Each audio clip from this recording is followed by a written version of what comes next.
Steven Galanis, Cameo CEO and co-founder, is joining me now to talk a little bit more about what's been going on with this case. Thank you so much for your time. Thanks for having me. Absolutely. So let's just first start off with when and how Cameo came to be right here in Chicago. Yeah, we had the idea for a Cameo at the last place you ever think you're going to have your big idea. Leaving my grandmother's funeral on October 5th, 2017. Wow. The idea was that the selfie was the new autograph. We were entering into the Instagram age, and instead of having memorabilia on your office wall, what people really wanted was things to put on their Facebook or Instagram wall posts. And we were thinking a lot about this idea of the selfie being the new autograph. And obviously, you can't get a selfie with someone unless you're with them. But a personalized video message ended up being exactly the thing that you could share. And the cool thing about it is we always say every single Cameo becomes a commercial for the next one. So it's Yeah. a great way to share digital love or joy with people. Yeah, and it blew up. So talk about how the business grew over time.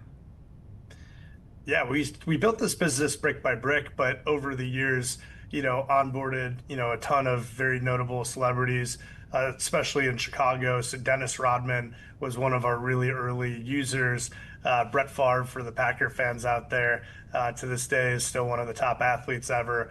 But when you think about the Bulls, Blackhawks, Cubs, all the legends on the platform, in addition to the reality stars, the Real Housewives of New York, or anyone from the Bravo universe, iconic musicians, actors, you name it, we got it. How did you go about getting those folks involved? Yeah, it started with a pretty compelling value prop. Uh, when we started Cameo, there really wasn't much monetization for people on the internet. And we started to see a pattern where the internet was helping to create people that were, in effect, more famous than rich. My co founder, Devin, was one of these people who had blown up on the social network Vine, now defunct, was kind of a precursor to TikTok. Devin had over 1 billion loops on Vine and never made any money from the platform. So there were a lot of people like Devin that were out there. Similarly, there had been a documentary that ESPN did called Broke, and it talked about how 85% of NFL players go broke 5 years after playing their last game. This was a problem that we thought a lot about, and what we really wanted to do was to find a way for talent to get paid to become more beloved, to get paid to become more famous. And at that time, the only thing that they could make money doing were brand deals. So, putting a product out there and telling people to go buy it, which ultimately you can only do so much of it before you're not seen as authentic. And, we really were early at finding, monetization, direct fan monetization, which broadly now people call the creator economy. Wow, wow. Okay, so I read that you all tried to resolve some of your issues with OpenAI out of court, but let's talk about when OpenAI first became an issue and what it was like before there was a lawsuit. Sure. So I was hiking in Yellowstone National Park on September 30th. So I had no phone service for most of the day. I come out of the park and my phone was just blowing up with text messages and phone calls because OpenAI CEO Sam Altman, in his keynote for Sora 2, their new text to video based app, rolled out a core feature called Cameo. And effectively, every individual video on Sora is called a cameo. So the way that you guys should be thinking about it, a cameo is to Sora what a tweet is to X or a reel is to Instagram. It's every individual unit of video. Additionally, they attracted a bunch of high-profile celebs, including people that either have been on Cameo in the past or are currently on Cameo, to market it. And that feature was called a Cameo, where you could take somebody like Jake Paul or Mark Cuban or Snoop Dogg and actually use AI to have them, be the star of the video. So you could say, I want Mark Cuban to fight Snoop Dogg on the moon, and it would make a video like that. This obviously problematic because we have the federal trademark for the word cameo for this exact thing. Downloadable videos featuring athletes, actors, celebrities that are made on an app or mobile application. We came to them kind of immediately after we figured out what was going on with this and gave them a cease and desist, which they ignored. despite us having an incontestable trademark in multiple classes for the word. In this specific use case, they basically, their response was, well, nobody can own the word cameo because it's just part of the English language and we're using it as a descriptive. We then, when they didn't change it, we filed a TRO, which is called a temporary Mm-hmm. restraining order, which is a really extraordinary thing to get granted because that is the judge looking at the case and saying, this is so egregious that ultimately, we're going to order the other company to go and cease using it ASAP to not cause irreparable harm to the other company. And in our case, we sell 30% of all of the videos on Cameo between Thanksgiving and Christmas. So it really was imperative that this order came out. We're still waiting for OpenAI to comply with it. The order got ordered late Friday night. And as of now, when you go into the Sora app, they're still infringing on our trademark. Okay, so how long has this been going on? Sora launched the Cameo feature on September 30th. Wow. All right. So plenty of time for it to be taken down or for some type of resolution to be reached. Do you feel like, I asked you about the growth of your business first before launching into this because you're no small business, but do you feel like this is a David and Goliath type of situation at this point? Like Anita, we have 62 employees at the company. We're going up against a $500 billion behemoth with thousands and thousands of employees. At the heart of this matter, we've spent hundreds of millions of dollars building an iconic brand around the word Cameo. It's what we're known for. It's my life's work. It's this team's life work here.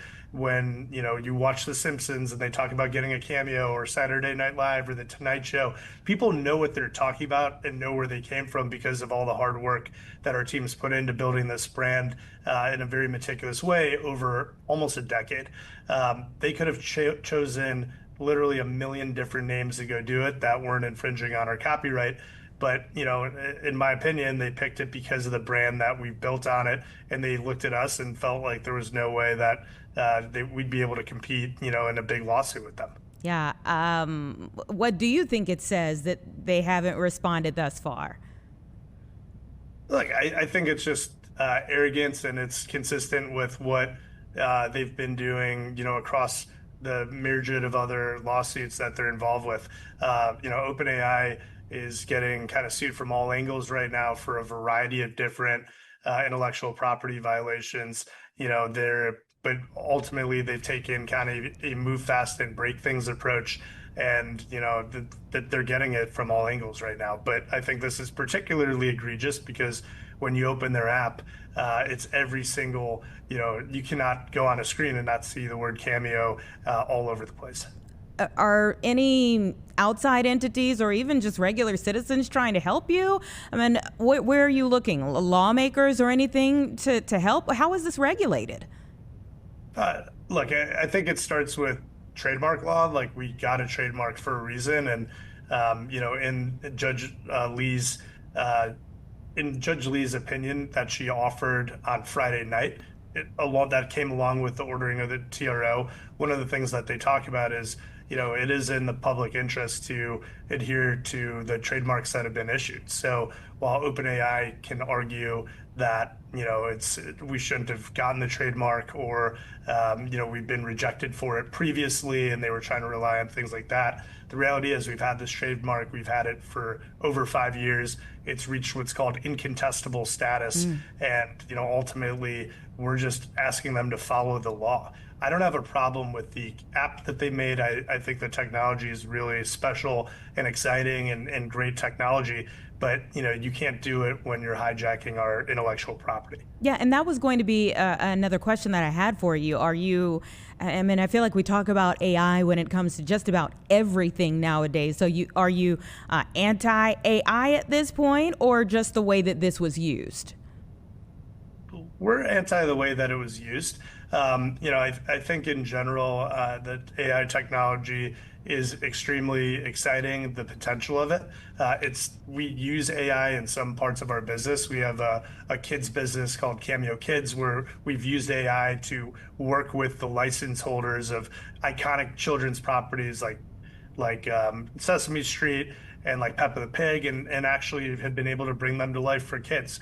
We use AI to help summarize the reviews. So when people are looking at somebody's profile on Cameo, you can actually kind of see an aggregate of what people have talked about. Hey, this person does a great birthday message, or this person does a great roast. We use it to improve our search results. We use it to find trending talent. So there's so many places we use it. We're not anti-AI. We're anti-infringement of our federally protected trademarks. Yeah. So at this point, how do you continue to protect your product? I don't know if there's a timeline. I know sometimes a TRO is like for 30 days, but like what do you do long term to protect your product? Well, first off, it starts with them needing to comply kind of ASAP. With things like this, the standard is often in a reasonable time, and I think our team and their team had wildly different expectations of what reasonable meant, as one tends to do in situations like this. This is an app that's been updated, dozens of times in the last month. So it's literally changing a word in the code. It's not like re-architecturing anything. It's a very, very cosmetic change, and we're expecting OpenAI to, comply with Judge Lee's order ASAP. And the TRO lasts through December 22nd, and our preliminary injunction hearing is December 19th. So let me just throw a wild thing out there. What if OpenAI came to you and offered to like buy you out of the name? Look, I mean, we first and foremost just want to get them to stop using the name. There are obviously right and wrong ways to go about using another company's intellectual property. The right way would have been to come and talk to us and say, hey, we're really excited about this. We know you have the trademark. Is there a licensing deal or something like that? And I'm not saying we would have been agreeable to that, because you have to remember that Cameo has always stood for authenticity. In a world of deep fakes, the Cameo watermark is a digital certificate of authenticity. People on the Cameo website know that they're real. And it becomes a really big issue when people Google the word Cameo, and instead of seeing really heartfelt, personalized, authentic fan messages created by celebrities, live people, if it just becomes AI slop at scale. And ultimately, that's the type of thing that could really damage our business. So, it's kind of priceless, our trademark. And, at this point, we're really focused on just getting them to comply with the order. And, we'll keep fighting until they need to do that. Sure. It's not the first storm that you've weathered. I remember when there was tons of controversy about a particular politician who was on Cameo during the people trying to get him out of office. So talk about maybe a few of the other storms that you have weathered in this time that you've had your company. Look, Cameo's been around 9 years, and because we deal with people of note, by definition, some are going to be lightning rods, and some aren't. One of the things that we've always believed was that we should be a big tent, and we're a platform that allows anybody to be on it as long as they don't violate either like certain U.S. laws, like we won't let a cartel member on, or somebody that's being sanctioned by the U.S. government, a convicted sex offender. So they're a active U.S. politician unless they're raising for a campaign fund, doing campaign fundraising. So there's a list of people that actually aren't allowed to be on. More broadly, we really think about ourselves as a big tent and a marketplace where people can come and ultimately like buy videos from the people that they like. The cool thing about Cameo is it's really paid speech, not free speech. So you're not going to go on Cameo and see things from people you don't like in the same way you might see a retweet from someone you disagree with on X or Twitter. But ultimately, our job is to bring on the people that are most relevant in pop culture. I always say Cameo reflects pop culture, doesn't make it. So at different times, we've had controversies around people like the Tinder swindler, who is the star of the number one Netflix documentary in the world when he came on. Certain cast members of the Tiger King, another one that really blew up.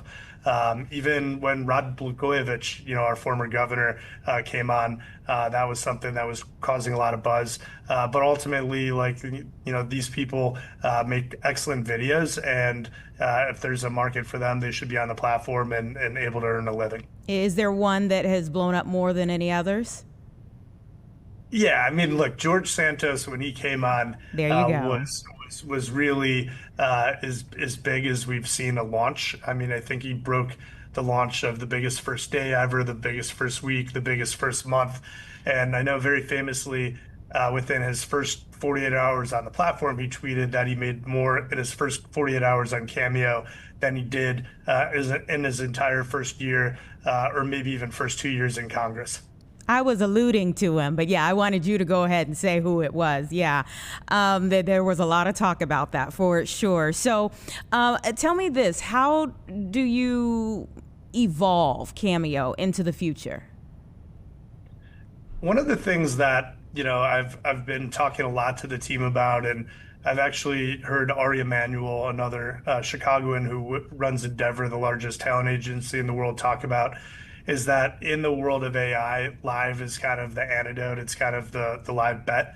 We're moving to a world in the US where people, if you go look at hotel bookings on Thursday nights, they're busier than ever. The weekends are getting longer, whether it's, hybrid work schedules, meaning that there's going to be a new golden age of content, a new golden age of live sports, because people are going to need things to occupy their time with. So we think there's three things that need to really be true for Cameo to be a big business in the long term, even without pivoting the core offering. Number one, there are going to be more famous people tomorrow than they are today. And I think when you look at TikTok and Instagram and YouTube and Twitch, it's very clearly true. Secondly, people are more famous in absolute terms than they've ever been. When you look at 2019, Lil Nas X had a song called Old Town Road that became the biggest song in the world. And he was really the first mega breakout musician to come up on TikTok. Yeah. And because of that, he got tens of millions, if not hundreds of millions of followers. He broke a record from a band in 1999 that you might remember called Chumbawamba that had a song called Tub Thumper. The second the radio stopped playing their song, you never heard from Chumbawamba again. That's because they're pre-social media. So we're in an age where every single athlete, actor, celebrity, creator is their own media network. They're their own channel. And, at scale, we believe that, there's more of those people than ever. In absolute terms, they're bigger than they've ever been. And lastly, Lil Nas X is going to have a platform long after the radio stops playing his song in a way that Chumbawamba didn't. So for all those reasons, we think that the core business of Cameo will continue to grow. There's more people for us. We think there's 50 million people in the world that can be on the platform. We have 60,000. So we're very early in our work, but we also think a lot about live interactions and, how can we do things that AI can't possibly disrupt. Is there still someone that you want to be on the app that you haven't been able to reach yet? Yeah, I mean, there's literally hundreds, if not thousands, that our team's been going after all the time. As a good example, Christmas is coming up, and our team just had a call with Macaulay Culkin. We weren't able to get him over the line, but that's one we've always wanted. And my personal top of the wish list has always been Chance the Rapper. Oh, I yeah. think, he's somebody that we always really admired. Especially for the charity work, the amazing charity work he does around the city. So he's another one that we'd really love to get on the platform. Yeah, you got to put that Chicago connection together. Yeah. We're working it. I believe you'll get him. Is it the first time you've had to take this type of legal step with anything? Over the course of the 9-year history of the company, there's different legal matters that pop up from time to time.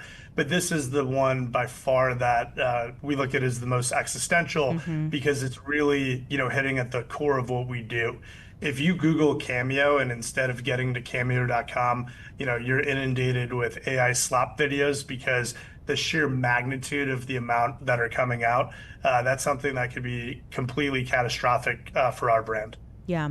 So, all right, let's say you are speaking to other folks who want to be entrepreneurs or other companies that are, entering the market, and maybe not even your market, but still entering into business. What's your advice to them in the lessons that you're learning, getting this far in your business, and especially in the battle that you're facing right now? So first and foremost, I think very often young entrepreneurs tend to always chase the next hot thing. But the reality is there's going to be hot times, and there's going to be times when your business is extremely hot because the category that it's in is in the zeitgeist. And there's going to be other times where the category you're in is the most uncool thing, or nobody wants to invest, or nobody wants to work there. So it's really important that you're working on something that's in what the Japanese call your ikigai point. I don't know if you've ever heard of the philosophy Ikigai, but it's probably my favorite thing that I've learned in the entire time of running Cameo. The Japanese believe that to be the best in the world at something, you have to find the intersection, and imagine a Venn diagram, but instead of two circles, there's four. And the Japanese believe that to be the best in the world, you need to have the intersection of what are you great at, what does the world need, what can you get paid doing, and what are you and what can you get, what do you love to do, what are you great at, what does the world need, and what can you get paid for? And it really has to be the intersection of all four of those things for you to have the gas in the tank, basically, to keep going on. And I've been really blessed, and my co-founders have as well, that we're working on something that we are so deeply passionate about. And society has valued it, and the world needs it, and we love to do it. Now, have you ever been sued for any type of issue regarding Cameo? Like, me personally, the company? The company? Yeah, the company has been involved in lawsuits over the years. Like, has any other company accused you all of infringement or anything like that? No. Okay. All right. Well, again, give us a timeline and when you're expected to hear more about OpenAI. But from our perspective, I think giving people a reasonable timeline, this order came really late out on Friday night. I think to expect this to be, them to be in compliance with the order by the end of the week feels reasonable to me. Obviously, it's Thanksgiving, but companies like OpenAI are very famous for saying they work 9-9-6, meaning they work 9 a.m. to 9 p.m. 6 days a week. So I don't think that an order coming on a Friday night should have prevented them from changing one word in one line of code. Well, please keep us updated. I might have to go on there and keep checking myself, but please keep us updated on what happens from here. We'll have to have you back to let us know if there's a resolution for sure. Great. Thanks so much. Thanks for having me. Happy Thanksgiving to you, and best with your company.